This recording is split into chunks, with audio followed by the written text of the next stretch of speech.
As a part of my journey to 500 hours of playtime in Breath of the Wild before playing Tears of the Kingdom, I wanted to see how fast I could beat Calamity Ganon, but after many deaths and failing in a huge amount of attempts because of glitches not working, I ended up quitting the 500 hour challenge and have since expanded my horizons to other content. But for a long time, there's still a part of me that had one single regret. All of my speedruns were for this one simple goal, one thing that I wish to do. Master Breath of the Wild and be able to beat the game in under 1 hour, and I gave up before I could accomplish it. But with the arrival of the Nintendo Switch 2 and a whole new version of Breath of the Wild with faster load times and smoother gameplay, I knew that if there was any time I could complete this challenge, it would be now. But considering the best glitch for speedrunning Breath of the Wild, BLSS, has been patched out, and the shrine clips, which I already struggled at before, have become even harder to do thanks to the higher frame rate of the game, was there any chance of me completing this challenge at all? Well, there just so happens to be this category of speedruns in Breath of the Wild that bans the use of any major game-breaking glitches. This category is called Bug Limit, and before I quit speedrunning, I may or may not have been training on how to 100% Breath of the Wild in this category. So, I decided to ask myself the question, with my current skill set, can I beat Breath of the Wild with no major glitches in under 1 hour? Let's find out! The Breath of the Wild any % speedrun begins like any other run on the Great Plateau. However, this time since all major glitches are banned, I can't clip through any walls. This means I get to enjoy the opening scene of Breath of the Wild in all its 60 FPS glory. Afterwards, it starts out like a completely normal playthrough. You skip the old man, grab a weapon, and then axe a couple of bokoblins to donate a bow and a shield. Afterwards, you activate the tower and do a fall damage cancel off the tower. Hey Super! Oh, hey there Yuxi, what's up? Isn't fall damage cancel a glitch? I thought you said those weren't allowed. Well, Yuxi, I didn't say glitches weren't allowed. I said no major glitches, which includes things such as boomy zoomies or wind bombs, or BTBs. Small glitches such as fall damage cancel and whistle sprinting are still allowed, as they don't affect the game nearly as much as the previous ones. So wait, doesn't that mean that all you're doing for this run is just walking everywhere? That's kinda bad content. You're right, Yuxi, that's why we aren't just walking everywhere. In Bug Limit, there are actually 2 main methods and glitches we use for getting around. But before we get to those, let's talk about the shrines. Before BLSS was ever a thing, the order you'd complete the 4 shrines on the Great Plateau was Stasis, Cryonis, Magnesis, and Bombs. However, in Bug Limit, we do things a bit differently. In Bug Limit, we actually start with the first shrine that the old man points out to us, Magnesis. Then, I warp back to the Shrine of Resurrection and scale up the mountain until I reach Cryonis. After completing Cryo, I then shield surf all the way to Stasis, and after completing that shrine is when the first of 2 major techniques of the run is used, Stasis Launch. You just stasis an object, such as this boulder, and then whack it a bunch of times before grabbing onto it and letting it carry you away. After a second stasis jump, I finally get into bombs, and after some difficulty, complete it. I then use some amiibos in an attempt to get food I can later cook in the run, which spectacularly fails. Then I have to go to the top of the Temple of Time to meet the old man and obtain our paraglider. I then leave the plateaus and summon Epona and immediately head towards where everything goes wrong, Hyrule Castle. I also get to use the second major trick of the run during this section, Infinite Horse Stamina. The easiest way I can describe this trick is that while you're on horseback, if you hold the target button with a shield equipped and aim at the ground with your bow, by very quickly pressing the X and A button, you'll refill your horse's stamina. Neat! Using this method, I reached Castle Town, but because I don't know the geography very well, I have to leave Epona behind to enter the castle. In the castle, you collect weapons and cook food to boost your attack before you have to go up to the Sanctum to fight for a boss gauntlet of every Blight and Calamity Ganon himself. However, remember when I said Hyrule Castle is where everything goes wrong for me? I need the extra weapons, I haven't fought Windblade in a while. Okay.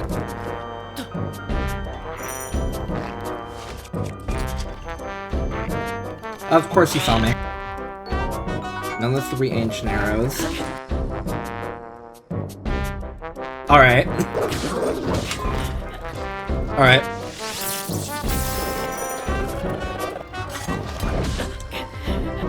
Why didn't you light your stick on fire?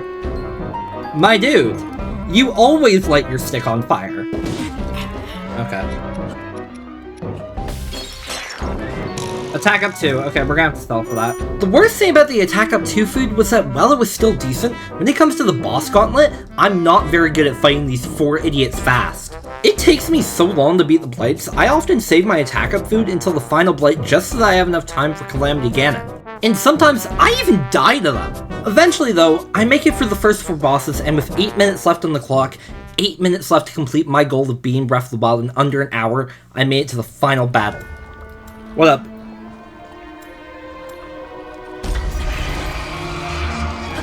Okay.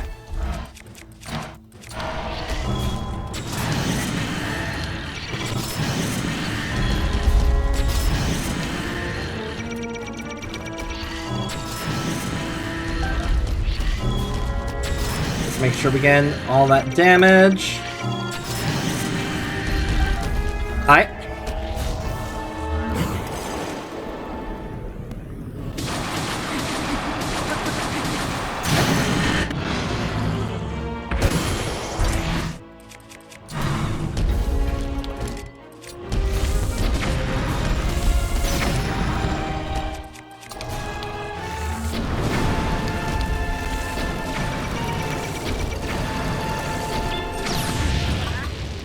What? I was moving, how did I not? Okay. Well, that's unfortunate. There goes our chance of getting, a sub-hour run. Knowing I needed the practice, I tried again and again to beat Calamity Ganon. But no matter how hard I tried, I couldn't beat the Spider Demon once. Everyone mocks the Calamity Ganon boss battle for being super easy, but most of those people don't fight him in a range of health where he and all 4 of the bosses before him can and will kill you just because of one mistake. So I guess that's the answer to my question. With my current set of skills, I can't beat Breath of the Wild in under 1 hour. But that doesn't mean I can't gain the skills to do it.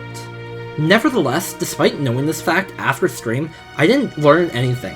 In reality, I was cocky and didn't think I was doing anything wrong, and I chalked every problem I had in this run up to bad luck and just me being rusty because I hadn't touched Breath of the Wild for a few months. So I did a few practice runs against the Blights and Calamity Ganon, but after only killing him once, I said, that's good enough, I can probably beat him, there's no way I'll lose to him now. But the next day, in both runs I attempted, I made the same mistakes. I died, got tilted, died again, because when you're suffering from tilt and anger, at least for myself, it's really difficult to bring yourself back to a point where you can perform well. And the worst thing was, seeing the timer progress closer and closer to the 1 hour mark, knowing I failed runs right at the last moment time and time again, just made me more nervous. My palms would get sweaty, and with each failed jump and death, my mood would drop more and more. So after a multitude of failures, I gave up for the night once again. I was so frustrated with myself that I cancelled streams and plans I had because of these failed runs. I was so angry at the game, my bad luck with amiibos, myself, that it legit ruined my day, because I constantly got so close only to have it ripped away. It felt like I had to just make some minor adjustments and I'd be good, but I didn't know what those were. So I kept trying to brute force my way through the fights. I couldn't let Breath of the Wild beat me. But I still didn't understand why the most important trick for fighting Calamity Ganon, the stun lock, wasn't working. Windblight kept on destroying me. I couldn't even make it to Calamity Ganon's second phase. At the time, it felt like I was destined to fail at the last possible moment every single time. No matter the challenge, no matter the speedrun, no matter the game, whatever I tried doing by myself, I couldn't win. So I did the only thing left that I could. I asked people better than me what I was doing wrong. For some added context, I'm a bit of an introverted person, so asking people for help isn't something I'm too comfortable doing. But thanks to a few members in the Breath of the Wild speedrunning Discord, I had a few things pointed out to me about what I was messing up in the Calamity fight, so I made some adjustments, and it wasn't perfect, but I was much better than I was. But I still couldn't beat this Eldritch Horror consistently. And then I realized one thing kept staring at me. The clock. I mentioned it earlier, but seeing how little time I had left in the run before fighting Calamity Ganon was psyching me out.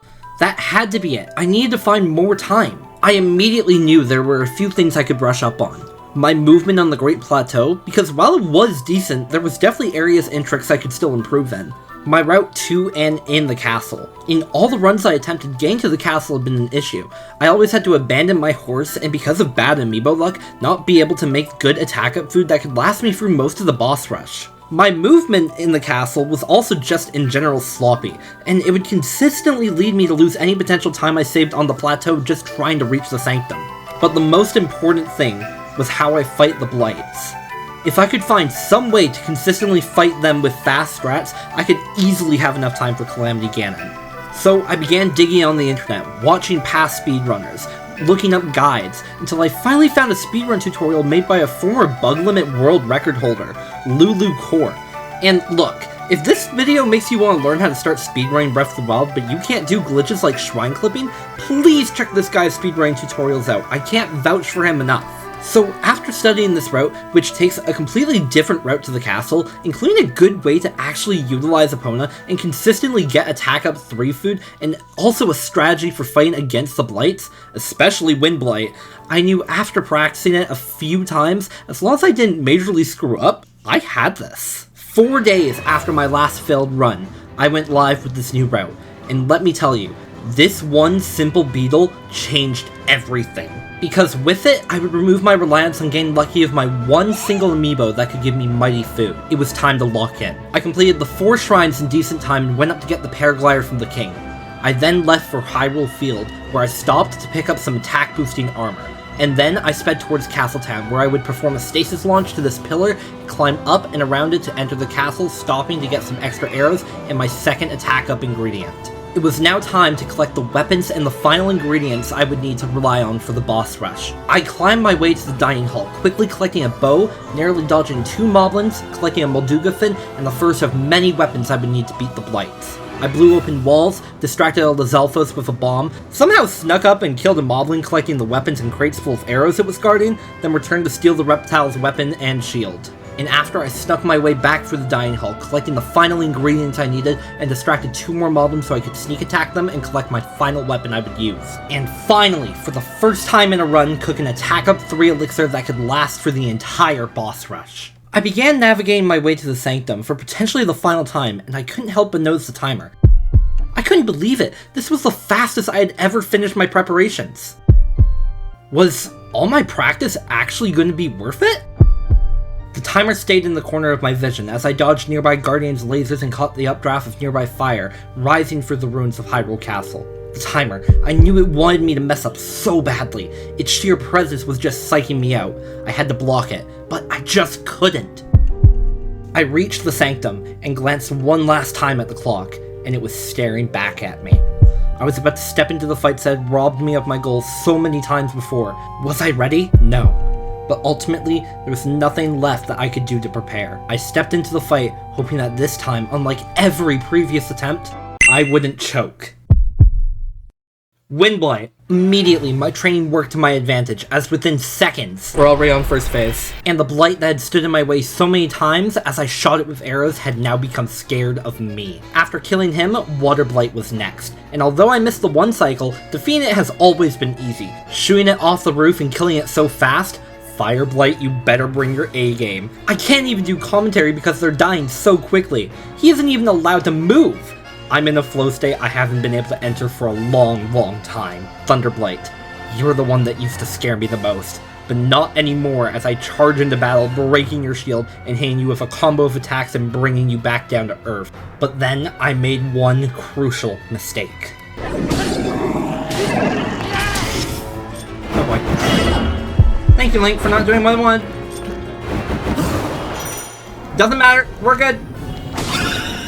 Okay. That was way too close. I need to finish this now. Phase 2. Blight Fight's a little floppy. I ate some of the little food I had left and used a precise boomerang throw to break Thunderblight's shield, shooting him down so I could finally defeat him. And now it was finally time for the demon who ended every run before this, for he was the only true threat that separated me from completing my goal. Calamity Ganon.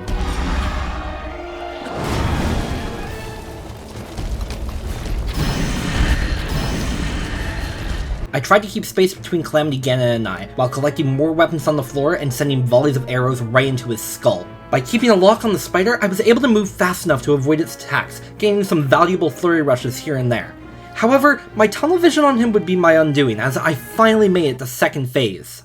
Second phase! Here we go, chat. Okay, and he's going up the wall. Unlucky. I was extremely nervous. Luckily, Calamity Ganon's first attack was easily reflected, but then I realized my mistake. Perfect! That is the exact attack I wanted him to do. I didn't pick up the second Royal Claymore, did I? Without the second Royal Claymore, my ability to stunlock Calamity Ganon was neutralized for the beginning of the second phase, and I had to dodge his attacks while I desperately tried to find the sword. I forgot the second Royal Claymore. Where is it? That's fine.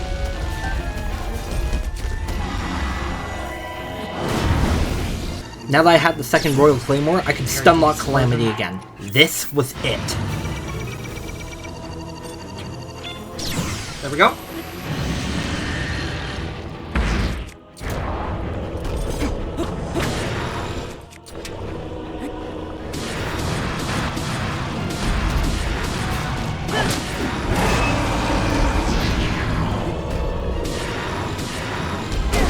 Screwed up. This was bad. If I made one more mistake, both me and my run were probably dead.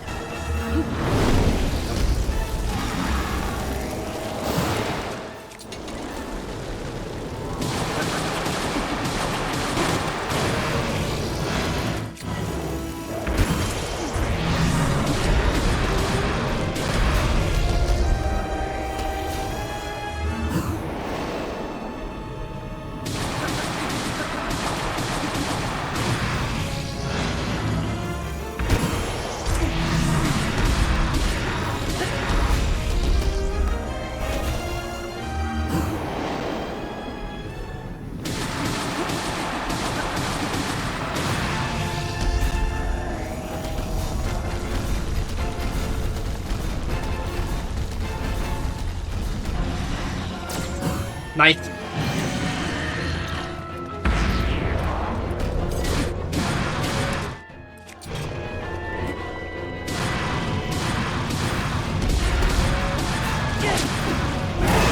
Chat? Oh gosh. Calamity Ganon is down. I couldn't believe it. Despite messing up the fight multiple times and putting myself in more danger than ever, I had defeated Calamity Ganon. But there was one final fight. The pure embodiment of hatred and malice. Dark Beast Ganon. What am I doing? Don't watch the cutscene! Don't watch the cutscene! What are you doing, Super? Zelda gave me the Bow of Light, and it was time to take down this beast and this run once and for all.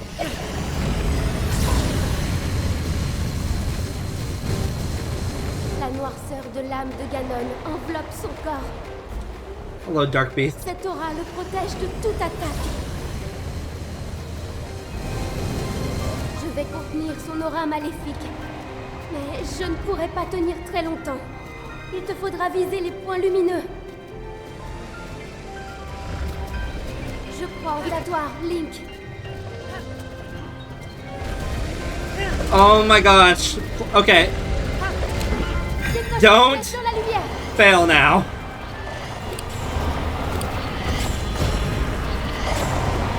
Bro. Thank you. Back in front. Back in front.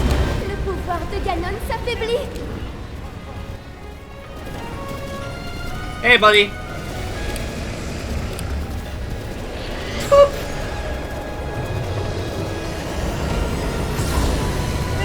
A little faster. Okay, we're good.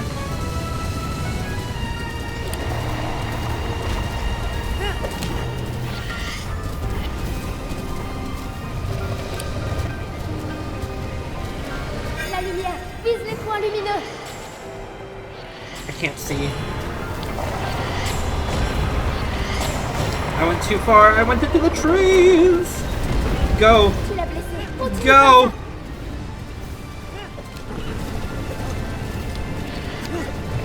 I failed. Go, horse. Wait, this isn't Epona. What the heck? Hello. Go underneath. Ow.